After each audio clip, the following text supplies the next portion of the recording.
Welcome back to the channel guys. आज हम लोग बात करेंगे बांग्लादेश अपने तरफ से कोशिश कर रहा है कि बांग्लादेश का जो हिस्ट्री है उसको चेंज करने के लिए। तो ये सुन के आपको लग सकता है कि भाई कोई अपना पास्ट क्या चेंज कर सकता है। प्रेजेंटली अगर हम लोग ठीक से प्लानिंग करें तो हो सकता है कि हम लोग का जो फ्यूचर है वो बेटर हो, या फिर हम लोग का जो फ्यूचर है वो हम लोग अभी जो काम कर रहे हैं उसके ऊपर निर्भर करता है। ऑन द अदर साइड, क्या आपके पास ऐसा कोई औजार है या फिर ऐसा कोई टाइम मशीन है जिससे आप अपना पास्ट चेंज कर सकते हो? अगर है तो कमेंट कीजिए कैसे आप अपना पास्ट चेंज कर सकते हैं। मगर इंडिया के जो नेबर है, जो लोग अपना पास्ट चेंज करने का कोशिश बहुत बार किया है, एक है पाकिस्तान, अभी दूसरा जो है वो है बांग्लादेश। आप पूछ सकते हैं कि पाकिस्तान ने कैसे अपना पास्ट चेंज किया, मतलब हिस्ट्री कैसे चेंज किया जा सकता है। इसके ऊपर अगर आप जानना चाहते हैं तो के अजीज़ का एक किताब है, आप वो पढ़ सकते हैं और वहाँ आपको इस बारे में पूरा डिटेल्स मिल जाएगा। ऑन द अदर साइड, अगर हम लोग बांग्लादेश को देखें, बांग्लादेश अपने तरफ से अपना जो पास्ट है उसको कम्प्लीटली डिलीट करने का कोशिश कर रहे हैं और एक ऐसा कंट्री बनने का कोशिश कर रहे हैं जिसमें उसका पास्ट का कोई वैल्यू ही नहीं है। ये सब सुनने के बाद आप ऑब्वियसली प्रूफ मांगोगे, करता हूँ। पूरा वीडियो देखिए, आपको सब कुछ पता चल जाएगा। ऑन द अदर साइड, अगर हम लोग के कंट्री मतलब इंडिया में देखें तो हम लोग को पता है कि भाई हम लोग का जो फादर ऑफ नेशन है, हम लोग महात्मा गांधी को मानते हैं। महात्मा गांधी ने इंडिया के फ्रीडम के लिए जो भी किया है, हम लोग किसी के साथ महात्मा गांधी को कंपेयर नहीं कर सकते और इसके वजह से ही वही फादर ऑफ द नेशन है। ऑन द अदर साइड, अगर हम लोग बांग्लादेश में देखें तो बांग्लादेश में फादर ऑफ द नेशन जिसको माना जाता है वो है शेख मुजीबुर रहमान, जो कि बांग्लादेश के एक्स पीएम शेख हसीना के पिताजी थे। अगर हम लोग 1947 के बाद देखें तो इंडिया, पाकिस्तान और बांग्लादेश एग्जैक्टली टू पार्ट में डिवाइड हुआ था। एक था इंडिया और एक था पाकिस्तान, और ये जो पाकिस्तान था ये दो पार्ट में था, एक था वेस्ट पाकिस्तान, एक था ईस्ट पाकिस्तान। मगर उस टाइम में देखा गया जो वेस्ट पाकिस्तान है, मतलब जो अभी के पाकिस्तान है, वहाँ के जो लोग हैं वो लोग, ये जो बंगालीज है, जो लोग मेनली ईस्ट पाकिस्तान में रहते थे, उन लोगों को काफ़ी हेट करता था या फिर उन लोगों को उतना ज़्यादा मतलब वैल्यू नहीं देते थे। तो ये चीज़ बहुत ज़्यादा बढ़ जाने के बाद एक इंसान इसके खिलाफ खड़ा हुआ, वो है शेख मुजीबुर रहमान। और शेख मुजीबुर रहमान ने अपने तरफ से पाकिस्तान से बांग्लादेश को अलग करने में अपना जो एफर्ट है सबसे ज़्यादा दिया, जिसके वजह से बांग्लादेश का जो फ्रीडम है, इसमें अगर हम लोग one of the major important pillar देखें तो वो थे शेख मुजीबुर रहमान। नो डाउट आप हिस्ट्री में कोई भी बुक पढ़ लीजिए या फिर हिस्ट्री को अगर आप जानते हैं तो आपको ये ज़रूर पता होगा कि शेख मुजीबुर रहमान जो थे वही मेन पिलर था बांग्लादेश के फ्रीडम के लिए, जो कि बांग्लादेश को पाकिस्तान से मिला। मतलब दोनों जो ईस्ट पाकिस्तान और वेस्ट पाकिस्तान का जो कॉन्सेप्ट था वो कम्प्लीटली टूट गया और दो कंट्री अलग अलग हो गया, एक हुआ पाकिस्तान और दूसरा जो है वो बांग्लादेश। तो उस टाइम में इतना सब देखने के बाद बांग्लादेश के जो सिटीजन्स थे वो लोग मुजीबुर रहमान को as a father of the nation मानते थे। और इसके वजह से ये आज भी अगर आप लोग देखें कि बांग्लादेश में डिफरेंट जो स्ट्रीट्स है, डिफरेंट जो गवर्नमेंट का बिल्डिंग्स है, सब में उनका नाम जो है, उनका नाम ऑलरेडी एडेड है। हो सकता है कि प्रेजेंटली जो बांग्लादेश का कंडीशन है इसमें आगे जाके ये ना रहे, या फिर बांग्लादेश का गवर्नमेंट, जो इंटरिम गवर्नमेंट अभी काम कर रहे हैं, वो लोग अपनी तरफ से ये सब कुछ चेंज कर दे। जैसे कि हम लोग को ऑलरेडी देखना मिला कि उनका जो आइडल्स थे उन लोग को तोड़ा जा रहा है। अगर कोई भी बिल्डिंग में उनका कोई कोलाज है या फिर कोई पिक्चर है, उनको कम्प्लीटली रिमूव किया जा रहा है। तो ये सब जो है बांग्लादेश में प्रेजेंटली चल रहा है। ऑन द अदर साइड, सिर्फ यही नहीं, बांग्लादेश गवर्नमेंट में आगे जाके इसमें एक और स्टेप ऐड किया है। क्या स्टेप, आगे बताता हूँ। मगर इसके पहले मैं आपको बोलना चाहूँगा कि हम लोगों के पास जो न्यूज़ आ रहा है बांग्लादेश में, इसमें कहा जा रहा है कि ये जो आइडल तोड़ रहा है या फिर मुजीबुर रहमान के ये जो बिल्डिंग में पोर्ट्रेट्स है, ये सब जो मतलब डिस्ट्रॉय कर रहे हैं, वो लोग प्रोटेस्टर है। ऐसा नहीं कि वो लोग बांग्लादेश गवर्नमेंट का कोई है, या फिर ऐसा नहीं कि वो बांग्लादेश के गवर्नमेंट या फिर कोई भी पॉलिटिकल पार्टी से बिलोंग करते हैं, वो लोग प्रोटेस्टर है। और मेनली अगर हम लोग ये प्रोटेस्ट को देखें तो हम लोग को पता चलता है कि ये प्रोटेस्ट स्टार्ट हुआ था एक स्टूडेंट प्रोटेस्ट से। तो जो कोई भी स्टूडेंट है उन लोग को पता है कि भाई हम लोग का कंट्री का जो हिस्ट्री है वो क्या है। ऑन द अदर साइड, क्या वो लोग इस तरह से प्रोटेस्ट करेगा कि जो कंट्री के लिए फ्रीडम लाए उसी का जो आइडल है उसको तोड़ दिया जाए, या फिर उसका जो पोर्ट्रेट है उसको खत्म मतलब तोड़ दिया जाए? ऐसा तो मुझे नहीं लगता। कि आपको इस बारे में क्या लगता है, प्लीज़ कमेंट कीजिए।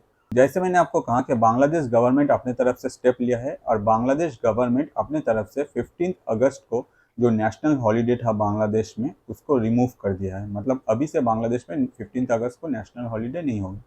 तो आप बोल ही सकते भाई 15 अगस्त तो इंडिया का इंडिपेंडेंस डे है, तो बांग्लादेश में क्यों हॉलीडे होगा? ऑब्वियसली अगर हम लोग देखें, 15 अगस्त एक ऐसा दिन है जिसमें इंडिया को 1947 में इंडिपेंडेंस मिला। जब बांग्लादेश में तख्ता पलट हो रहा था तो उस टाइम में जो आर्मी थे वो लोग जाके शेख मुजीबुर रहमान जब अपने घर में सीढ़ी चढ़ रहे थे उनके ऊपर जाके गोली चलाया, जिसके वजह से शेख मुजीबुर रहमान का डेथ हो गया। जब तक शेख हसीना बांग्लादेश में एज ए पीएम थी उस टाइम तक ये जो स्टेयर्स है, मतलब जहाँ से शेख मुजीबुर रहमान चल रहे थे, वो स्टेयर्स अब उस टाइम तक भी अवेलेबल था। अभी ये है या नहीं, इसको लेके क्वेश्चन अराइज हो सकता है कि बांग्लादेश गवर्नमेंट जैसे उनका आइडल, उनका सारा कुछ पिक्चर सब कुछ रिमूव करे, हो सकता है कि इसको भी डिस्ट्रॉय कर दे। On the other side Bangladesh government के तरफ से ये जो उनका असैसिनेशन डे है, इसको मतलब कम्प्लीटली डिलीट किया जा रहा है अपना जो कैलेंडर है नेशनल हॉलीडे का, उससे। हो सकता है ये इंटीरिम गवर्नमेंट जो प्रेजेंटली बांग्लादेश में है, इन लोगों का सोच है कि अगर हम लोग ऐसा कुछ करेंगे तो बांग्लादेश के जो सिटीजन्स है वो शेख मुजीबुर रहमान को भूल जाएंगे। On the other side in future जाके हो सकता है कि कोई और एक आइडल या फिर कोई और एक फ्रीडम हीरो बांग्लादेश में इस्टेब्लिश करने का कोशिश किया जाए। मगर आगे ये क्या होगा ये हम लोग को पता नहीं। On the other side Bangladesh अपने तरफ से अपना पास्ट जो है, अपना पास्ट का जो हिस्ट्री है, उसको कम्प्लीटली डिलीट करने का कोशिश करे। क्या ये पॉसिबल है? क्या मैं अपना पास्ट डिलीट कर सकता हूँ? क्या आप अपने आप को क्वेश्चन कीजिए, आपका पास्ट में जो हुआ है, भले ही वो आपके साथ अच्छा हुआ है या फिर खराब हुआ है, क्या आप उसको डिलीट करने का कोशिश कर सकते हैं या फिर डिलीट कर सकते हैं? आपने शायद सोशल मीडिया में एक वीडियो देखे हैं कि जिसमें स्टीव जॉब जो कि एप्पल के वन ऑफ द फाउंडर थे, उनका एक बहुत ही फेमस वीडियो है जिसमें वो कनेक्टिंग डॉट्स के बारे में बोलते हैं कि उनका लाइफ में पास्ट में जो भी हुआ, वो जब हुआ उस टाइम में वो लोग वो सोच नहीं पाते थे कि एग्जैक्टली ये क्यों हो रहा है। ऑन द अदर साइड बहुत साल बाद जब वो अपना लाइफ में जो इंसिडेंट होता है उसको एक एक एक करके अगर कनेक्ट करने का कोशिश करता है, तब उनको एक क्लियर पिक्चर उनको मिल जाता है कि उनके लाइफ में क्या क्या हुआ था और किस लिए कौन सा इंसिडेंट हुआ था। तो ये जो कनेक्टिंग डॉट्स का थ्योरी है, इसको अगर हम लोग बांग्लादेश के ऊपर देखना चाहे तो हम लोग को पहले से लग रहा था कि भाई ये जो प्रोटेस्टर है, ये लोग ये सारा कुछ कर रहे हैं, जबकि जो मेन प्रोटेस्ट स्टार्ट हुआ था स्टूडेंट प्रोटेस्ट से। मैं अभी भी बोल रहा हूँ कि कोई भी स्टूडेंट प्रोटेस्ट इस लेवल पे नहीं करता है जिस जैसे हम लोग बांग्लादेश में देखे। ऑन द अदर साइड अगर बांग्लादेश गवर्नमेंट ये प्रोटेस्टर के अगेंस्ट में खड़ा रहता तो बांग्लादेश गवर्नमेंट कभी भी नहीं कोशिश करता कि अपना जो हिस्ट्री है उसको डिलीट करने का या फिर शेख मुजीबुर रहमान को बांग्लादेश से डिलीट करने का जो एफर्ट है वो नहीं दिखाता। मगर प्रेजेंटली ये जो इंटरिम गवर्नमेंट है ये कोशिश किया है, और हो सकता है कि आगे जाके इसमें और भी कुछ हम लोग को अपडेट मिले, या फिर ऐसा भी हो सकता है कि इन फ्यूचर जाके कि बांग्लादेश में जहाँ भी ये शेख मुजीबुर रहमान का कोई भी पिक्चर है या फिर कुछ भी है या फिर उनका नाम एसोसिएटेड है, सब कुछ डिलीट किया जाए और कोई नेशनल हीरो आगे फिर से इस्टेब्लिश करने का बांग्लादेश कोशिश करेगा, जिसको लेके ही वो लोग अपना जो मतलब आइडल मान के आगे बांग्लादेश को चलाने का ये इंटरिम गवर्नमेंट कोशिश कर सकता है। तो ये सब देखते हुए शेख हसीना जो कि अभी भी इंडिया में है, वो अपने तरफ से ये बहुत ही मतलब उनको दुख लगा, और ऑन द अदर साइड वो बोला कि भाई ये जो हो रहा है ये गलत हो रहा है, और उन्होंने बांग्लादेश के सिटीजन को बोला कि कुछ भी हो जाए आप लोग के दिल में से कभी भी शेख मुजीबुर रहमान जा नहीं सकता, अगर ऐसा कोई कोशिश करे तो ये गलत है। होपफुली ये जो मैसेज है शेख हसीना का, ये बांग्लादेश का कोई भी मीडिया चैनल इस टाइम में प्ले नहीं करेगा, क्योंकि अगर ये बांग्लादेश के सिटीज़न के पास जाता है तो ऑब्वियसली ये एक ऐसा सेंटेंस या फिर ऐसा मैसेज है जो कि मुजीबुर रहमान के लिए सपोर्ट क्रिएट करता है। और प्रेजेंटली बांग्लादेश गवर्नमेंट का जो स्टेप है वो एंटी मुजीबुर रहमान है, तो ये सारा इन्फॉर्मेशन जो है होपफुली बांग्लादेश के जो सिटीजन है उन लोगों के पास ये अप्रोच नहीं करेगा या फिर उन लोगों के पास ये कभी भी जान नहीं पाएगा। एक चीज़ बांग्लादेश गवर्नमेंट को समझना चाहिए कि उन लोगों को चाहिए कि बांग्लादेश का जो हिस्ट्री है उसमें ज़्यादा ध्यान देने का, क्योंकि अगर लॉन्ग टर्म में कोई हिस्ट्री पढ़े तो उन लोगों को पता चलता है कि बांग्लादेश में एग्जैक्टली बांग्लादेश का पास्ट क्या है और बांग्लादेश के लिए कौन क्या क्या है और कितना सालों से उन लोगों ने एफर्ट दिया है। अचानक से एक इंसिडेंट होता है और उसी इंसिडेंट के वजह से ये लोग 180 डिग्री जो टर्न कर लिया है, तो ये थोड़ा सा अलग ही लग रहा है कि भाई इतना लॉन्ग टर्म में अगर कोई कंट्री के लिए ऐसा किया है उनको आप लोग सपोर्ट नहीं करते, ऑन द अदर साइड सिर्फ एक मतलब एक सर्टेन टाइम का एक इंसिडेंट को आप लोग इतना वैल्यू दे रहे हो। कम्प्लीटली डिपेंड करता है खुद अपना चॉइस पे। होपफुली आपको ये वीडियो इंटरेस्टिंग लगा, क्योंकि ऐसे ही बहुत सारे इंटरेस्टिंग टॉपिक में मैं बहुत सारा वीडियोस बनाया हूँ। मेरा YouTube channel that is Atanu Paul ATANU space PAUL को आप जाकर सब्सक्राइब कर सकते हैं। वहाँ बहुत सारे इंटरेस्टिंग टॉपिक में आपको वीडियो मिलेगा।